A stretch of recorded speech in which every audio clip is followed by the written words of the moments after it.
नमस्कार, मी अभिजित करंडे. माझा विशेषमध्ये आपल्या सगळ्यांचं स्वागत. अंथरूण पाहून पाय पसरावेत ही म्हण आपल्या सगळ्यांना सर्वश्रुत आहे. याचा विसर पडला की घरातले मोठे लोक त्याची आठवण करून देतातच.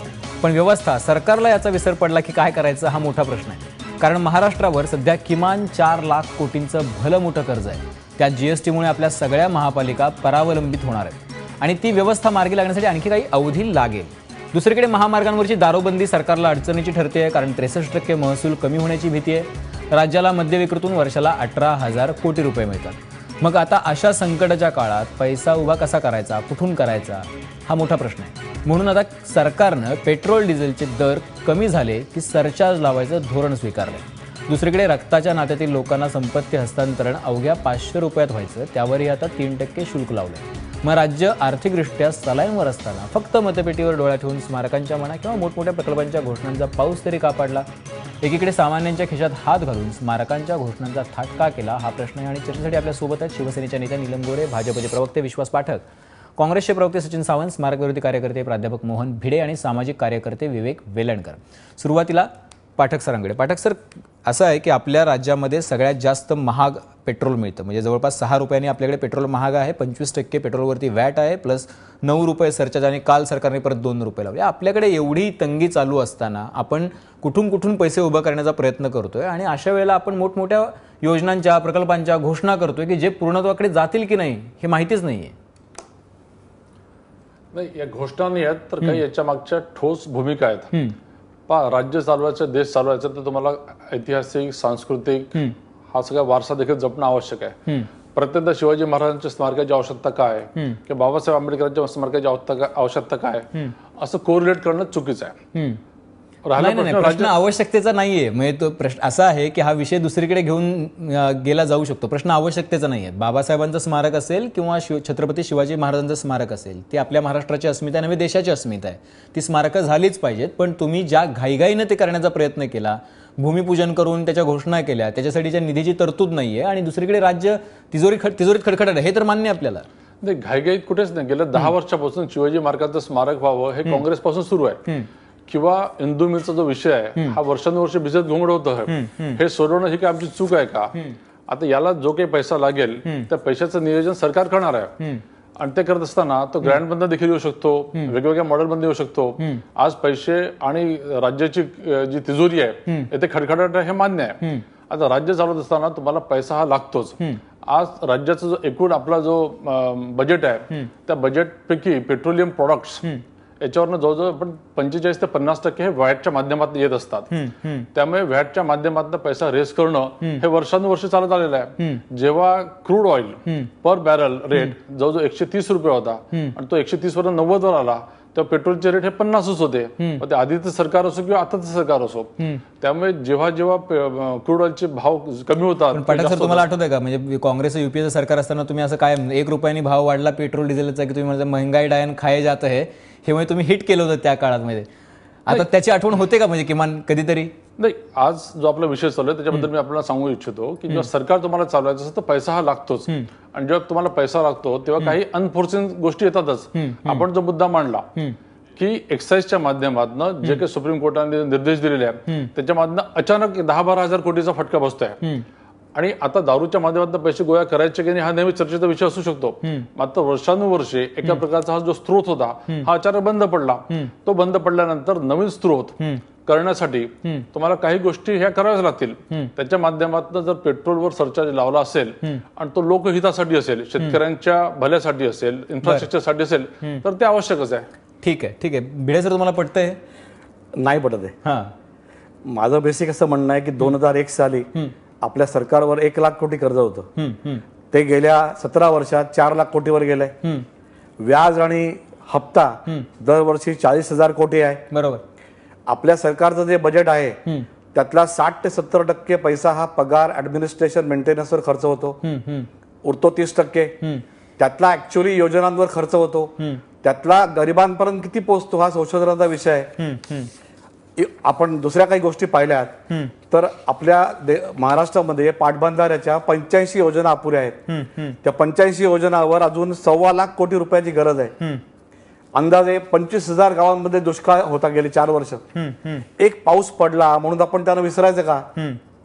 दरवर्षी अंदाजे 17,000 बालकं कुपोषणाने मरतात. त्याच्याकरता आपण काहीच करत नाही आहोत.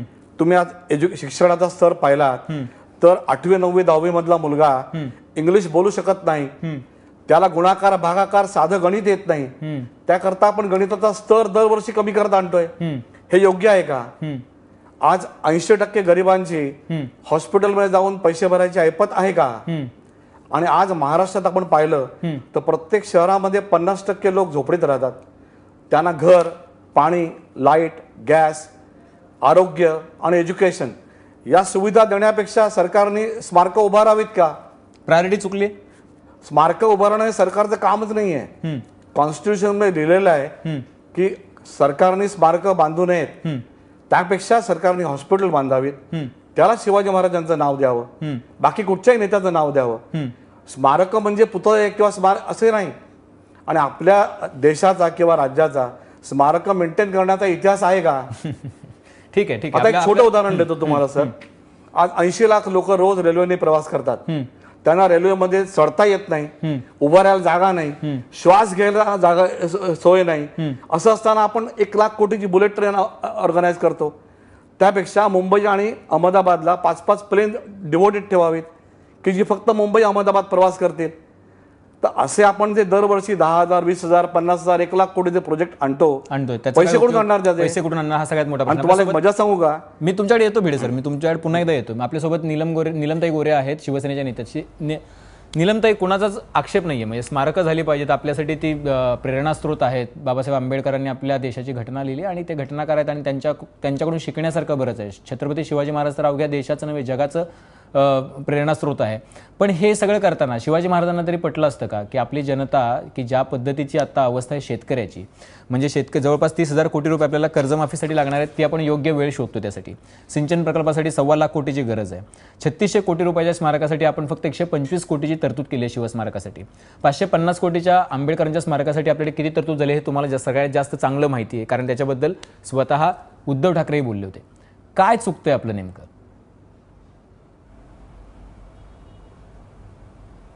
मला असं वाटतं मुळामध्ये तुम्ही आज जनसामान्यांच्या खिशामधून पैसे काढून सरकार स्वतःची तूट भरून काढायचा जो प्रयत्न करतंय त्याच्यामध्ये सर्वसामान्यांचं उत्पन्न वाढावं किंवा महागाई कमी व्हावी किंवा त्यांचे पगार वाढावेत लोकांचे मोठ्या प्रमाणामध्ये, याच्यासाठी सरकार काय उपाययोजना करतंय हा एक मोठा प्रश्न त्याच्यामध्ये दिसतो आहे. दुसरं आपण हेही बघतो की एखादी गोष्ट उपलब्ध झाली नाही, ताबडतोब त्याची साठेबाजी होते आणि ती साठेबाजी झाल्यावर त्याचे पैसे देण्यासाठी सुद्धा अगदी मिठं असेल किंवा अफवांमुळे घडणाऱ्या गोष्टी असतील त्याच्यासाठी सुद्धा सामान्यांना त्याचा त्रास होतो. पेट्रोल डिझेलच्या किमतींवरती आपण अनेक वेळेला बोललेलो आहे, चर्चा केलेली आहे, परंतु जेवढ्या इंधनाच्या किमती वाढतात ते केवळ एका व्यक्तीच्या प्रवासाचा खर्च वाढत नसतो, तर माल जो काही ने-आण होतो त्याचा सुद्धा खर्च जो आहे तो शेतकरी आणि उत्पादक आणि त्याचबरोबर त्याचे डिस्ट्रीब्युटर्स आणि शहरांमधले ग्राहक यांना शेवटी त्याचा फटका बसत असतो, कारण ती किंमत सुद्धा त्यांच्याकडूनच वसूल करून घेतली जात असते. आणि त्याच्यामध्ये भरीसभर म्हणजे आता आज हा मुद्रांक शुल्काच्या संदर्भामधले ग्रामीण भागाला 4% आणि शहरामध्ये 5% करण्याचा निर्णय 3%वरून, आणि त्याचबरोबर सरकारने स्वतःच विधेयक आणलं. एकनाथजी खडसे महसूल मंत्री असताना त्यांनी सभागृहात मांडलं, आम्ही कौतुक केलं त्यांचं सर्व जणांनी, की कुटुंबामध्ये स्वतःची मालमत्ता स्वतःच्या मुलांना देण्यासाठी सरकार जो त्यांच्या खिशात हात घालत होतं तर तो काढून घेतला आणि त्यांना डायरेक्टली तसं गिफ्ट डीड करता येईल या प्रकारचा निर्णय घेतला गेला.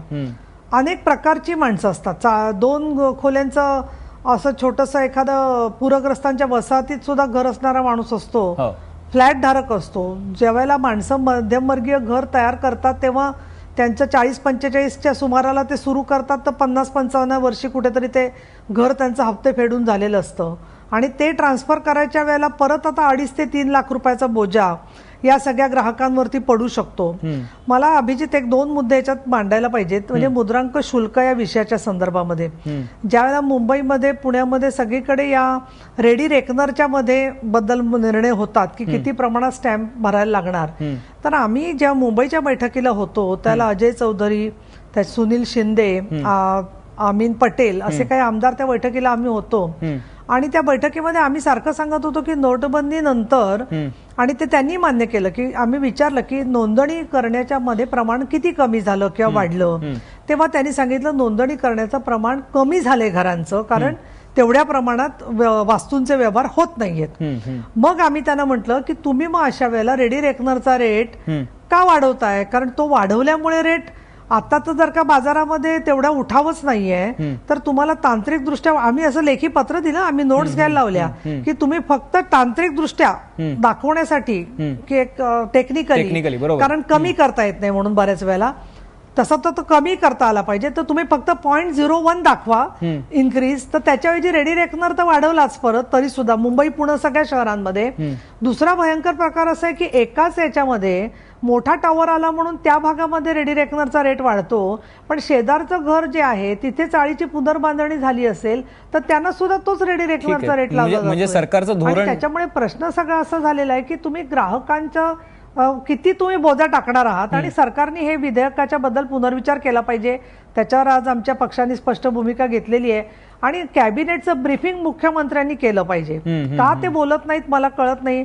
खरं तर त्यांना प्रश्नोत्तर नको असतील तर त्यांनी सांगितलं पाहिजे, कारण कॅबिनेटमध्ये काय झालंय हे फक्त ट्विटरवरून किंवा याच्यावरून सांगणं, ह्याला पारदर्शकता का बरं म्हणायचं आपण. विश्वास पाठक करा ना, मीडियाशी खुला संवाद करा तुम्ही, बरोबर घ्या, शिवसेनेचे घटक नेते घ्या, बाकीचे घ्या आणि चर्चा करा, तर तुमचं खरं काय झालंय कळतील गोष्टी ज्या आहेत त्या. विश्वास पाठकजी, असं मला वाटतं. कॅबिनेटमध्ये आमच्या मित्रपक्षांचे मंत्री देखील असतात, आणि कॅबिनेटमध्ये जो निर्णय झालेला आहे तो मला वाटतं बरोबर समजून न घेता एक दिशाभूल करण्याचा प्रयत्न चालू आहे. मी आपण सांगतो निर्णय आमदार आहेत, म्हणजे तसं म्हणणं जरा थोडंसं अन्यायकारक ठरेल. नीलम त्यांना माहिती पूर्ण आहे विश्वास पाठक, या बाबतीमध्ये त्यांची माहिती अपुरी आहे हे मी तुम्हाला दाव्याने सांगतो.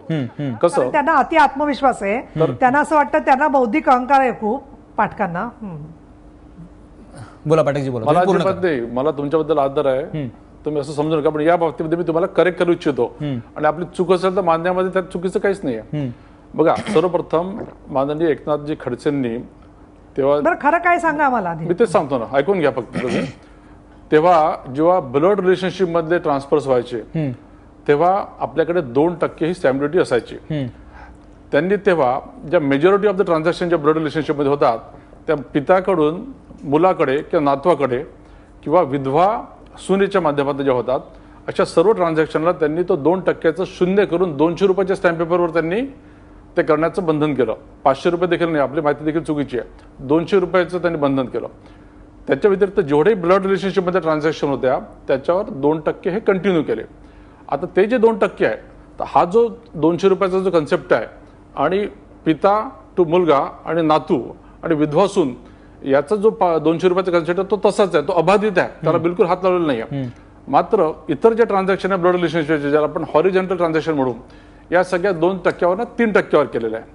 दुसरा मुद्दा असा आहे की जो ग्रामीण सेमी मला करेक्शन करू द्या फक्त, की 3%, 4% आणि 5% असे जे दर होते पेरी अर्बन, अर्बन आणि ग्रामीणचे, तर त्या सगळ्या दरांमध्ये एक सुसूत्रता आणून तो 5% केलाय, हे मान्य आहे. आता हे काय केलंय तर मुळामध्ये सरकारला रिव्हेन्यू हवा असतो. नीलम त्यांनी हे देखील सांगावं, ते सरकारचे पार्ट आहेत की आपल्याला खर्च भोगण्यासाठी अजून कोणते चांगले प्रयत्न आहे. हे आम्हालाही पटतं की लोकांना त्रास देऊ नये, लोकांना स्वस्तात देऊ, सगळं करू, पण या सगळ्या झाल्या पॉप्युलर घोषणा. पण म्हणजे पॉप्युलर घोषणा तुम्ही केल्यात ना. नाही, असं आहे की 200 रुपयाच्या स्टॅम्प पेपरवरती हस्तांतरण होईल प्रॉपर्टीची ही घोषणा खडसेंनी केली होती की नव्हती केली? केली होती. ती मागे घेतली की नव्हती घेतली? पॉप्युलर नव्हती, ती ब्लड रिलेशनशिप मध्ये, ब्लड रिलेशनशिप मधलीच होती ना ती. नाही, ब्लड रिलेशनशिप मधलीच होती, पण त्याच्या माध्यमातून. पण आता त्या ब्लड रिलेशनशिप मधल्या माणसाला जर प्रॉपर्टी हस्तांतरण करायचं असेल पाठकजी, तर आता पैसे भरावे लागतील ना. नाही, तेच सांगतो तुम्हाला मी. 2 रुपये जे पूर्वी लागायचे ते 200 रुपयाच्या स्टॅम्प पेपरवर केले, ज्या मेजॉरिटी ऑफ द ट्रान्झॅक्शन होत्या पिता टू मुलगा, मुलगा आणि नातू आणि विधवा सून, यांच्यासाठी जे लागायचं त्यांनी ते शून्यच केलं. 200 रुपये स्टॅम्प शून्य केलं. त्याच्या माध्यमातून 550 रुपये कोटीचा घाटा आम्हाला होणार होता, मात्र ते करणं आवश्यक होतं. तर ते अबाधित आहे.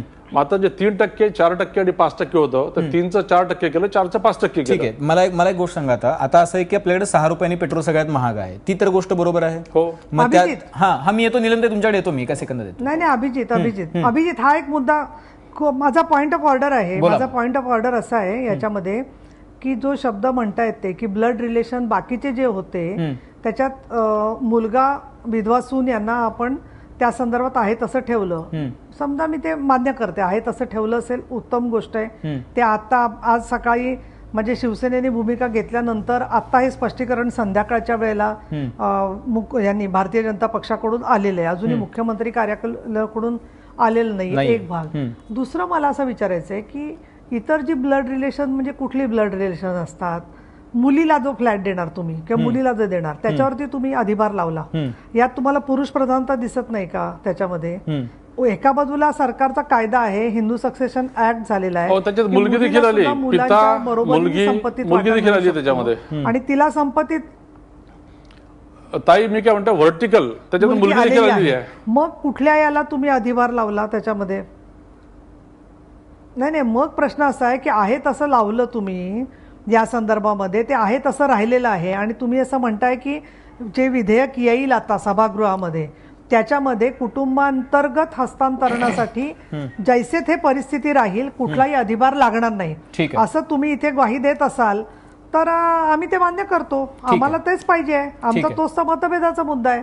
त्यामुळे ते विधेयकामध्ये येणार नाही अशी तुम्ही कॅबिनेटच्या वतीने ग्वाही द्या इथे भाजपचे प्रवक्ते म्हणून, असं मला वाटतं.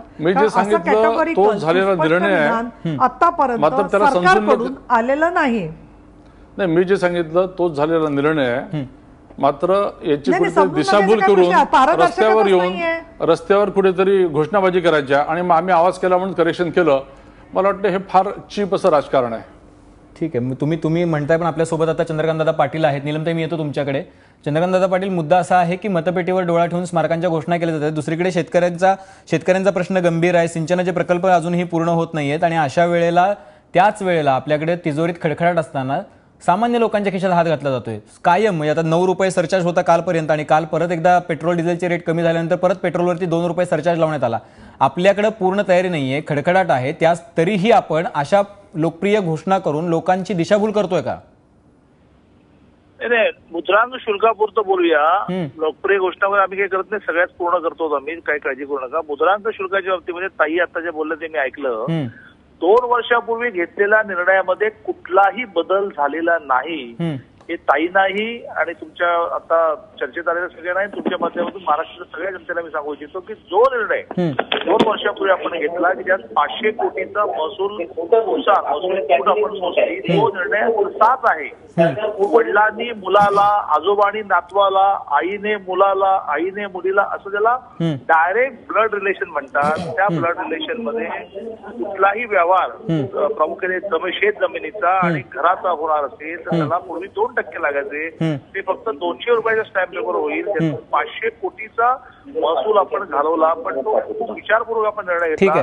तो निर्णय आपण बदललेला नाही. ठीक आहे, तुम्ही मुद्रांक शुल्काबद्दलचा जो मुद्दा आहे तो क्लिअर केलेला आहे दादा. पण अजून एक प्रश्न आहे जो लोक विचारतायत की पेट्रोलचे भाव विशेषतः महाराष्ट्रात 6 रुपयांनी पेट्रोल महाग आहे, जवळपास 25% वॅट आहे, 9 रुपये कालपर्यंत सरचार्ज होता, आता आज तो परत 2 रुपयांनी वाढलेला आहे.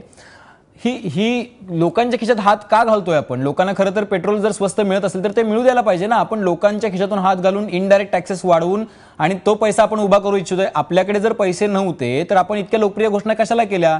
3600 कोटीचं स्मारक, 550 कोटी रुपये या स्मारकाला, हा हायवे तो हायवे, या लोकप्रिय घोषणा नाहीयेत का? मग नाही, पण ह्या गोष्टी नको आहेत का आपल्याला? लोकप्रिय काय सांगता तुम्ही? दादा असं वाटत नाहीये का की प्रायोरिटी चुकतीये? एक मिनिट, आता तुम्ही बोलला, मला बोलू दे ना. बोला. शिवाजी महाराजांचं स्मारक आपल्याला नको आहे का? आंबेडकरांचं स्मारक आपल्याला नको आहे का? हायवे आपल्याला नको आहे का? मेट्रो आपल्याला नको आहे का?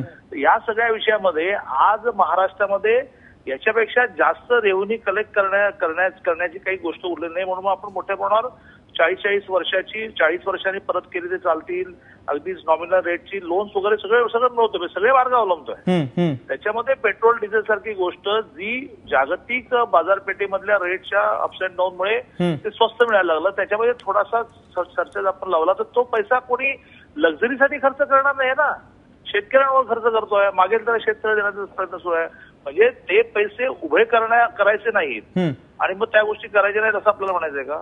दादा असं आहे की आम्हाला असं मुळीच म्हणायचं नाही की स्मारक नको आहे, पण ज्या पद्धतीची आपल्याकडे ठोस उपाययोजनाच नव्हती पैसे उभे करण्याची, ती नसताना सुद्धा उभे केले, याच्याबद्दलचा लोकांचा आक्षेप आहे. आपल्यासोबत सचिन सावंत काँग्रेसचे, ते 2 मिनिटं तुमच्याशी बोलतात. सचिन सावंतजी.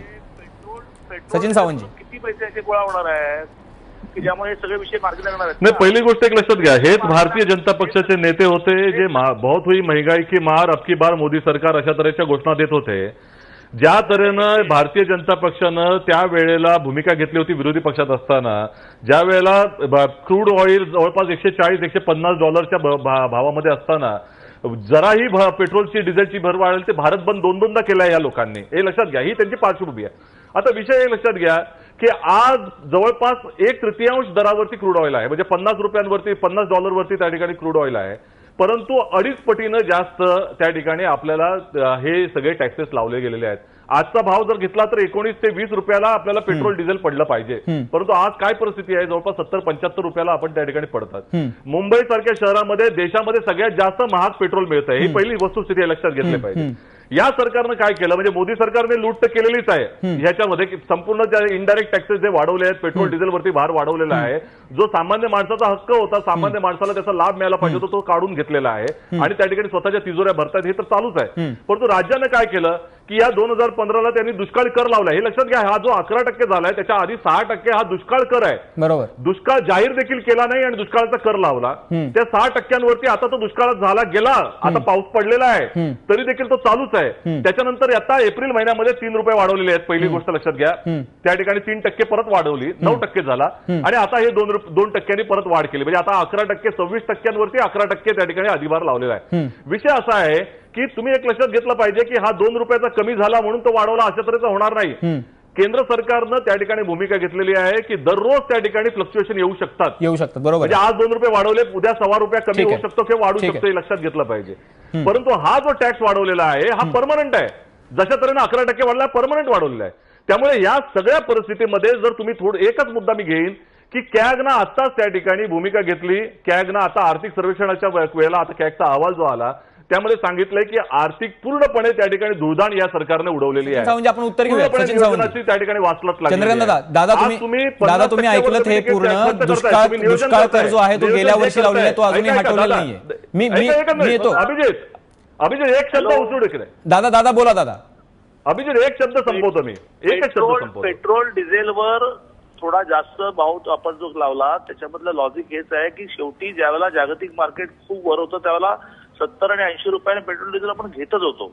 या पैशातून काय कोणी लक्झरी करत नाहीये. गेल्या काही वर्ष म्हणजे हा एक भाग झाला पेट्रोल, पण ज्यातून ज्या गोष्टी सुरू केल्या आपण आत्ताच उदाहरण घ्या ना की आपण ब्लड रिलेशन मधला टॅक्स जो आहे 2%वरून 500 रुपयाला 500 कोटीचा आपण एकदम रेव्हेन्यू घालवला. अशा प्रकारच्या कितीतरी गोष्टी आपण केल्या त्या करण्यासाठीची ही कॉस्ट आहे आणि याच्यामध्ये लॉजिक एवढं आहे की बुवा पेट्रोल डिझेल चला ठीक आहे दादा तुम्ही जो म्हणताय तो जर युक्तिवाद आपण एका मिनिटासाठी जर योग्य धरला, दादा मला 1 मिनिट द्या. तुम्ही जो म्हणताय तो युक्तिवाद जर आपण एका मिनिटासाठी योग्य धरला तर त्या निमित्तानं जर आपण एवढे पैसे जर घेतोय, 6% जवळपास आपल्यावरती जो अधिभार लावलेला आहे तो तुम्ही दुष्काळ कर म्हणून लावलेला आहे, तो वर्षभर संपला, आता दुष्काळ आपला वर्ष झालं, पाऊस पडतोय, व्यवस्थित आहे आपल्याकडची परिस्थिती आता, तरी तो घेताय, तरीही शेतकऱ्यांचं कर्ज जर माफ होत नाहीये, तरी आपण योग्य वेळेच्या शोधात जर आपण आहोतच. कर्जमाफिया एक विषय सोडला तर बाकी शेतकरी 13,000 कोटीचं महाराष्ट्राचं शेतकऱ्यांसाठीचं बजेट होतं, 25,000 कोटी झालं, ते 12,000 कोटी कुठून आले? शेततळी सगळ्या मागेल त्या 50,000 म्हटले नंतर आपण मागेल त्याला शेततळी सुरू केली, ते कुठून आले? दादा आपण आता जर आपण आपलं सरकार जर शेतकऱ्यांच्या बाजूचं आहे असा आपण दावा करतो आहोत, योग्य आहे, हरकत नाहीये, तर आपण असा 1 लाख क्विंटलची अजून तुम्ही तूर खरेदी करणार आहात, पण तुम्ही अशी ग्वाही देऊ शकता का एबीपी माझावरून की शेतकऱ्याच्या घरात पडलेली तुरीचा दाणा ना दाणा आपण खरेदी करू शकतो? आपण शेतकऱ्यांसाठी अख्खा महाराष्ट्र आपल्या खिशातून 9% सरचार्ज द्यायला तयार आहे. माननीय मुख्यमंत्री महोदयांनी वारंवार हे घोषित केलेलं आहे, मी वेगळं घोषित करण्याची आवश्यकता नाही. की अभिजित. शेतकऱ्याची तूर आम्ही खरेदी करणार आहोत.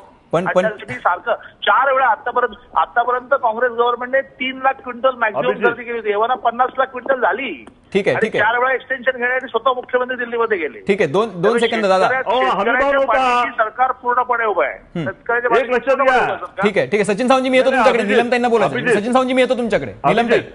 अभिजित नीलमताई नाही अभिजित, पहिली गोष्ट मला सांगायची. अभिजित, एक लक्षात मला घ्या, एक पहिली गोष्ट गोष्ट इथे मान्य करायला पूर्णपणे पाहिजे सरकारकडनं की दिशाभूल केली जात आहे. चंद्रकांत लक्षात पाटील घ्या. यांनी नाही सचिन 1 मिनिट आम्हाला बोलू बोला द्या ना. बोला काय बोला तुम्ही- नीलमताई बोला. अभिजित, मला आधी एक सांगायला पाहिजे की स्वतः चंद्रकांत दादांनी जे स्पष्ट केलं की अशा पद्धतीने काही घडलं नव्हतं, तर आज सकाळी वृत्तपत्रात बातम्या आल्यावरतीच स्पष्टीकरण सरकारकडून आलं असतं तर चांगलं झालं असतं. पण त्यांनी आता स्वतः येऊन एक निसंदिग्धपणे ग्वाही दिलेली आहे, ती चांगली गोष्ट आहे. दुसरं मला असं वाटतं अभिजित, तुमच्या विचारण्यामधून सातत्याने बोला ताई बोला. काय बोला ताई. तर नाही, मध्ये कोणतरी नाही, दादा बोलत होते. तुम्ही बोला, तुम्ही पूर्ण दुसरं करा. मला पण असं दादा वाटतं की शिवाजी महाराजांचं स्मारक आणि बाबासाहेब आंबेडकरांचं स्मारक, बाबासाहेब आंबेडकरांचं स्मारक याच्यासाठी लोकांकडून आपण पैसे घेतोय, हे मला सरळ असं थेट त्याचा जो निष्कर्ष येतोय तुमच्या चर्चेतून अभिजित, तुम्ही जे बोलताय त्यातून, ते मला योग्य वाटत नाहीये. शिवाजी महाराजांचं स्मारक आणि बाबासाहेब आंबेडकरांचं स्मारक ही अमूल्य गोष्ट आहे. त्याच्यासाठी ताई, मी पहिल्यांदा चर्चेच्या सुरुवातीला सांगितलं. नाही ताई, मी पहिल्यांदा चर्चेच्या सुरुवातीला सांगितलं. जबाबदारी नाहीये. नाही, मी माझं सुरुवातीला पूर्ण होऊ दे. सांगितलं. माझं पूर्ण नाही अभिजित नाही माझं पूर्ण होऊ दे ना, असं नाही.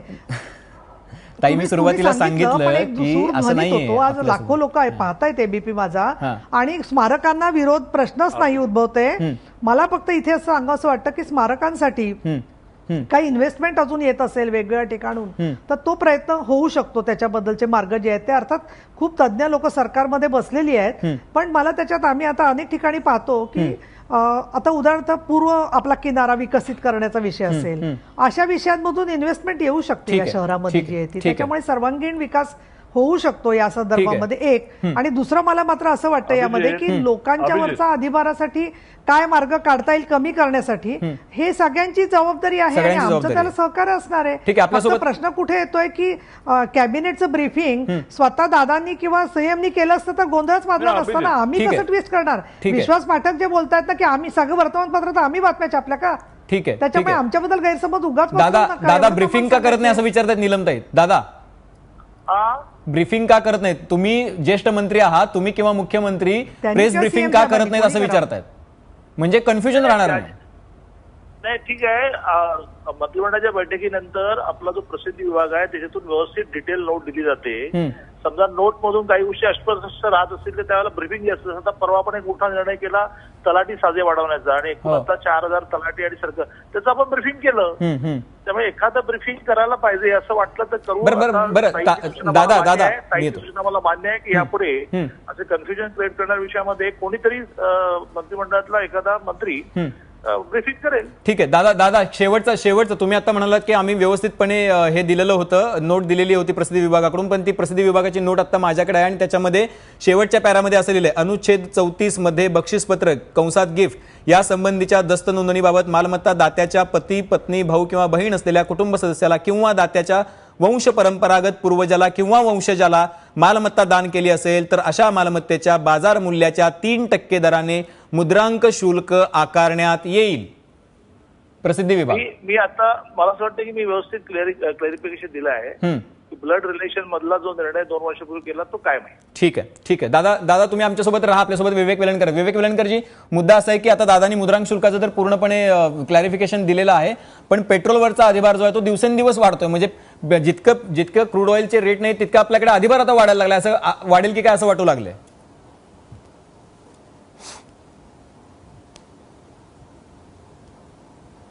नाही, मुळात याच्यात एक लक्षात घेतलं पाहिजे की 14 रुपये आपण वॅट घेतो 1 लिटरवर आणि 11 रुपये सेस, 25 रुपये लिटर मागे आपण फक्त टॅक्स घेतोय पेट्रोलवर. हे राज्य सरकार करतंय. केंद्र सरकार स्वतंत्रपणे 26 रुपये लिटर मागे घेतंय. म्हणजे 50 रुपये लिटर मागे आम्ही जर टॅक्सेस देणार असू तर अशी जगात कुठली वस्तू आहे 100 रुपयाची वस्तू 300 रुपयाला सरकारच विकतंय. 100 रुपये दोन्ही सरकार काढून घेऊन. या बाबतीत मात्र केंद्रापासून राज्यापर्यंत एक सरकार असल्याचा फायदा आहे. धोरण एकच आहे, दोघांनी मिळून सारखेच पैसे काढायचे, सोडायचे नाही बिलकुल. अहो, केंद्र सरकारचे आत्ताच्या फिगर माझ्याकडे परवा माहिती अधिकारात आल्या आहेत.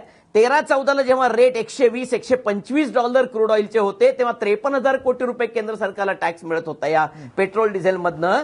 ते रेट निम्म्यावर आल्यावर ह्यांचा टॅक्स निम्मा व्हावा का डबल व्हावा? 1,15,000 कोटी रुपयांनी गेल्या वर्षी गोळा केलेत केंद्र सरकारने या पेट्रोल डिझेलच्या टॅक्सच्या माध्यमातून. राज्य सरकार त्यांच्या पावलावर पाऊल ठेवून चाललंय. अरे आता फक्त हवाच शिल्लक राहिली टॅक्स लावायची, उद्या तीही लावून टाका दादा, म्हणजे मग सगळ्यांना हवेसाठी सुद्धा तुम्हाला भरपूर पैसे मिळतील. चंद्रकांत दादा, पैसेच गोळा करायचेत ना तुम्हाला फक्त. अरे सामान्य माणसाला वाली नाही, त्याला आवाज उरला नाही, याचा अर्थ तुम्ही त्याच्या खिशात रोज हात घालणार का? गेल्या महिन्यात वेलणकरजी, आपण दादांकडून उत्तर घेऊया. वाढवले, पुढच्या महिन्यात परत 3 रुपये वाढवाल. काय चाललंय काय नक्की आहे? दादा बोला दादा. 25 रुपयाच्या वस्तूवर 25 रुपये टॅक्स जगात कुठं असतो का? दादा बोला दादा. वेलणकरजी, गेल्या 2.5 वर्षाच्या कालावधीमध्ये 3 बजेट सरकारने घोषित केली. त्यात 1 रुपयाही सामान्य माणसावर कर लादला नाही. आणि जे पेट्रोल डिझेल हे मध्ये जागतिक मार्केटमध्ये करता 80-82 रुपयाला घ्यायला लागत होतं, त्या पेट्रोल डिझेलमध्ये हे पैसे कोणा, म्हणजे अशी मांडणी केली जाते की कोणाच्या घरात पैसे झाले आहेत, सरकार मोठ्या प्रमाणावर उधळपट्टी करते आहे. आज 2 वर्ष सरकार आल्यानंतर आपल्याला दुष्काळ फेस करावा लागला. 8-8 हजार कोटी रुपये आपल्याला शेतकऱ्यांच्या अकाउंटला भरावे लागले, विमा म्हणून आणि अनुदान म्हणून. या सगळ्या गोष्टी करताना समजा असं एखादा त्याचा सेस वाढवला वेगळा तुम्ही. वेलणकर प्लीज जरा, आता तुम्ही बोललात ना, आता मी बोलतो ना. तर माझं म्हणणं काय आहे की गेल्या 2.5 वर्षामध्ये कुठलाच टॅक्स नाही वाढवला आपण.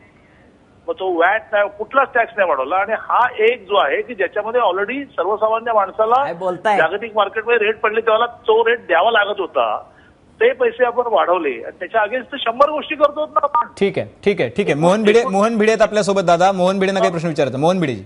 Sir, me as a CA म्हणून सांगतो, आपली बेसिक स्टॅम्प ड्युटी लावायची जी पद्धत आहे ती पूर्णपणे चुकीची आहे. व्हॅटचा नियम काय आहे की 1,000 रुपयाची वस्तू 1200ला विकली तर 200 रुपयावर टॅक्स लागेल. 1200ची 1500ला विकली की वरच्या व्हॅल्यूवर टॅक्स लागेल. तसं जागेची किंमत पण 1 कोटी रुपयाचा फ्लॅट विकला तर त्याच्यावर तुम्ही टॅक्स लावा, स्टॅम्प ड्युटी. तीच जागा दुसऱ्यांनी 1,20,00,000ला विकली की त्याला फक्त वरच्या 20 लाखावर व्हॅट लागला पाहिजे किंवा स्टॅम्प ड्युटी. त्याने ती 1.5 कोटीला विकली तर वरची जी किंमत, जो फरक आहे त्याच्यावरच ॲक्च्युली स्टॅम्प ड्युटी लागली पाहिजे. पण आपल्याकडे एक जागा 5 वेळा जर विकली गेली तर प्रत्येक वेळेला पूर्ण सेलिंग व्हॅल्यूवर आपण स्टॅम्प ड्युटी घेतो. हे पूर्णपणे रॉंग आहे. स्ट्रक्चर चुकीचं आहे. पण ते बेसिक कायद्यांवर आपण बोलतो. बरोबर. ठीक आहे, चांगली सूचना आहे, विचार करू आपण. ठीक आहे. सचिन सावंतजी, शेवटचा 1 मिनिट आहे.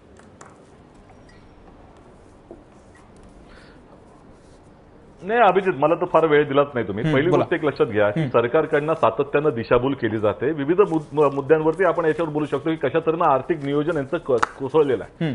पहिली गोष्ट घ्या, 2016-17 साली माननीय अर्थमंत्र्यांनी जो अर्थसंकल्प सादर केला त्याच्यामध्ये विकास कामांना 89,000 कोटींची तरतूद केली होती.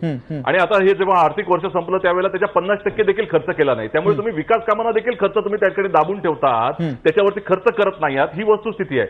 दुसरीकडे एक लक्षात घ्या, स्मारकांचा मुद्दा घेतोय, स्मारकांचा खर्च अजून सुरूही झालेला नाही.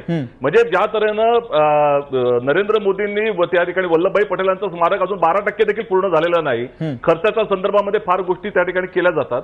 परंतु आताच्या परिस्थितीमध्ये जी उधळपट्टी खऱ्या अर्थानं चालली आहे ते तुमच्या घरादारांच्या वरती किती चाललेली आहे तुम्ही लक्षात घ्या. मंत्र्यांच्या बंगल्यांवरती किती त्या ठिकाणी खर्च झाले, मंत्र्यांच्या नवीन गाड्यांवरती किती खर्च झाले, या ठिकाणी मात्र तुम्ही हात आखडते घेत नाही आहात.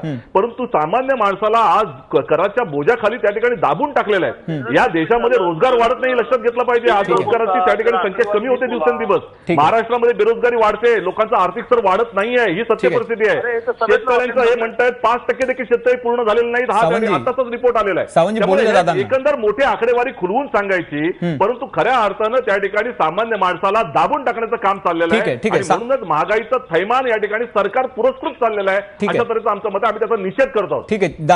दादा हो बोला. नाही, आता सचिन सावंत म्हणतात की तुमच्याकडे आर्थिक नियोजन नाही, त्याच्यामुळे ही सगळी अशी अवस्था झालेली आहे. नाही, ते बहुधा कुठेतरी पब्लिक मिटिंगमध्ये एखाद्या गावच्या सभेमध्ये बोलल्यासारखं बोलतायत. आकडेवारी असं सांगत नाहीये. महाराष्ट्रामध्ये तर गेल्या 2-2.5 वर्षामध्ये प्रत्येक टेंडर किमान 15-20% बिलो आलं पाहिजे असा आमचा प्रयत्न चालला आहे. म्हणजे एक समजा मला 2 वर्ष आणि 3रं वर्ष मिळून समजा 12,000 कोटी मिळाले तर मी त्याच्यामध्ये 2400 कोटी रुपये वाचवले.